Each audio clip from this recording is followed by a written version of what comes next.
চায়ের দোকানের একটা সাধারণ ছেলে, যার হাতে থাকার কথা কেটলি আর চায়ের কাপ। সে কিনা স্বপ্ন দেখছে দেশের সবচেয়ে সম্মানজনক বিসিএস ক্যাডার হওয়ার।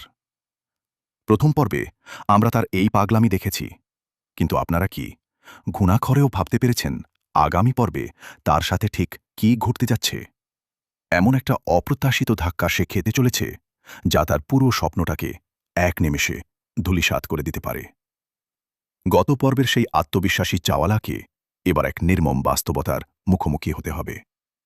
চা বিক্রির সামান্য আয়ে বিসিএসের মতো কঠিন পরীক্ষার প্রস্তুতি নেওয়াটা যে কতটা ভয়ঙ্কর কঠিন, সেটা দ্বিতীয় পর্বে সে হারে হারে টের পাবে। তার পড়াশোনার একমাত্র সম্বল, সেই পুরনো বইগুলো, যখন কোনো এক চক্রান্তে নষ্ট হয়ে যাবে, তখন তার চোখের ওই শূন্য দৃষ্টি আপনারও হৃদয় ছুঁয়ে যাবে। কিন্তু কেন ঘটানো হবে এমন ঘটনা? কারণ সমাজের উঁচু তলার কিছু প্রভাবশালী মানুষ কখনোই চায় না রাস্তার একটা সাধারণ ছেলে তাদের সমকক্ষ হোক।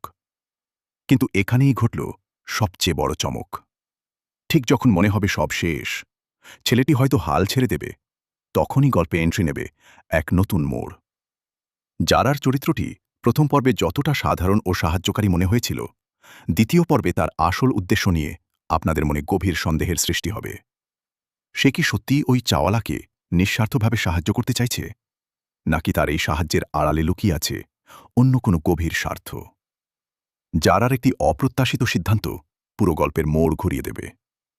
চাওয়ালা ছেলেটির অসহায়ত্ব, তার নীরব কান্না আর ঘুরে দাঁড়ানোর আপ্রাণ চেষ্টা আগামী পর্বকে এক তীব্র ইমোশনাল রোলার কোস্টারে পরিণত করবে। যা এরপর ঘটল তা কেউ কল্পনাও করেনি। যে মানুষটি সবচেয়ে বেশি অনুপ্রেরণা দেওয়ার কথা ছিল, সেই যখন নিজের স্বার্থের রূপ প্রকাশ করবে, তখন চাওয়ালা কি করবে? আগামী পর্বের শেষ দৃশ্যটি আপনাদের স্ক্রিনের সামনে স্তব্ধ করে রাখবে। নিজের ভাঙাচোরা চায়ের দোকানে বসে যখন সে এমন একটা চরম সিদ্ধান্ত নেবে, যা তার জীবনকে হয়তো চিরতরে পাল্টে দেবে, তখন আপনি বাধ্য হবেন পরবর্তী পর্বের জন্য অপেক্ষা করতে। এই সিদ্ধান্তটি শুধু তার একার নয়, বরং সমাজের হাজারো সুবিধাবঞ্চিত স্বপ্নবাজ তরুণের নীরব প্রতিবাদের একটা প্রতিচ্ছবি হতে চলেছে।